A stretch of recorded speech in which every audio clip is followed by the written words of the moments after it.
Des civilisations nouvelles dans leur approche du monde apparaissent dans la mesure où elles retrouvent un pouvoir qu'elles avaient sans doute perdu.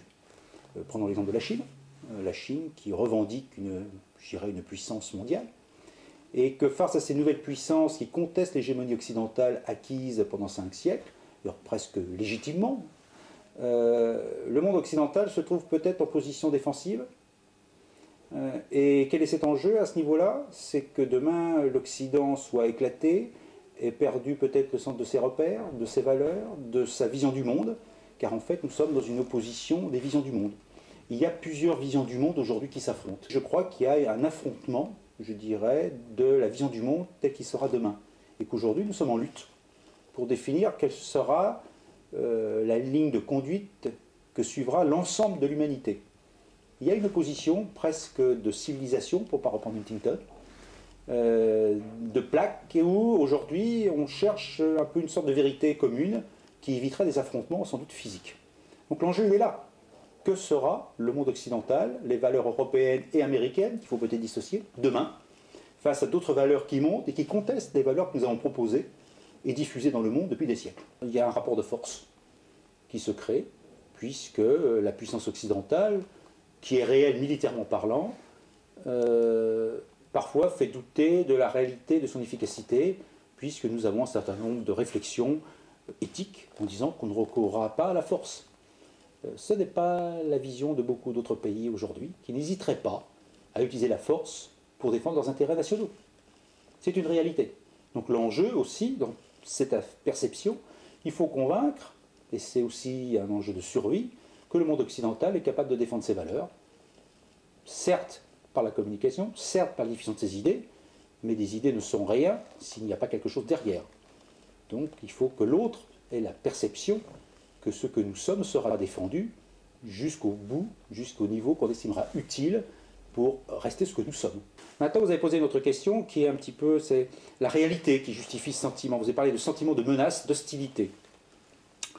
Le constat, vous prenez les propos du djihad islamique sous toutes ses formes, qui n'est qu'une infime minorité du monde musulman, constatons quand même que ce sont des appels à la haine et à la destruction de l'Occident. La perception est plus que réelle, il suffit de lire les textes. C'est dit tous les jours, c'est sur tous les sites internet djihadistes.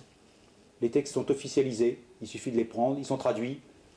Il n'y a aucune honte de leur côté, entre guillemets, de ces gens-là, de remettre en cause ce que nous sommes, y compris par la violence physique, par notre éradication. C'est dit. Nous sommes considérés comme décadents.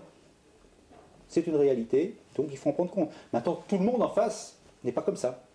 La perception, et comme toute perception, il y a beaucoup de subjectifs. Et je ne voudrais pas rentrer dans l'actualité sur la subjectivité de ce genre de propos. Voilà. Donc voilà, vous parlez des particuliers et des États. Les particuliers et les États, je viens d'en parler. Et la remarque que j'ai faite à l'instant sur les particuliers, c'est ça. Vous prenez la presse depuis quelques jours, depuis quelques semaines, et tous les jours vous aurez cette perception de menace qui ne s'adresse pas seulement à l'islam radical, qui s'adresse aussi face à des actes de terrorisme, face aussi à une menace écologique. Notre société occidentale, qui était une société de progrès, a un doute sur son avenir. Quand nous faisons des opérations militaires, aujourd'hui de plus en plus, et on le voit en Afghanistan, nous sommes tout à fait convaincus, comme d'ailleurs beaucoup d'autres gens avant nous, on redécouvre des choses évidentes. Il faut à la fois convaincre les personnes d'en face par des messages, par des arguments, par des négociations, que ça ne sert à rien de se battre, qu'il vaut mieux se mettre autour d'une table pour négocier et régler le problème d'une manière non violente, mais on sait bien que ça ne suffit pas, et que notre forme de message est parfois d'utiliser la force. D'aucuns ont dit à une époque que la force n'a rien sur le droit. Je dirais que le droit n'a rien sur la force non plus. Vous avez plein d'exemples tous les jours où le droit n'est pas appliqué car on n'est pas capable de l'appliquer par la force. Il y a un moment où la force est nécessaire. Ça, c'est le premier point. Deuxième point, sur pourquoi se battre. D'abord parce qu'on a des convictions. Quelqu'un qui ne se bat pas pour ses idées, je ne sais pas s'il est vraiment d'abord citoyen, parce qu'on peut se battre pour beaucoup de choses, et se battre, je le prends dans le sens général, et pas uniquement militaire, et on se bat pour beaucoup de choses, parce qu'on est convaincu que ce qu'on fait est juste, qu'on a raison. Notre culture occidentale ferait dire, on a peut-être raison, les autres ont peut-être aussi raison, peut-être qu'on s'est trompé. C'est une certaine forme de tolérance et de respect. Mais quand on est convaincu qu'on a raison, et que l'autre ne veut pas comprendre, et qu'il menace ce que nous sommes, surtout par la violence physique, Dès lors qu'il y a une violence physique, il faut savoir s'engager jusqu'au bout. On s'aperçoit que dans tout le discours politique, et même militaire, on ne parle plus d'ennemis. Hier, l'ennemi était simple. Il était anglais, l'ennemi héréditaire, il a été allemand, on a fait des déclarations de guerre, donc l'autre est un ennemi, c'est un méchant. Donc c'était clair, c'était d'État à État. Celui qui était ressortissant de cet État, c'est quelqu'un qui nous en voulait, et il disait la même chose de nous.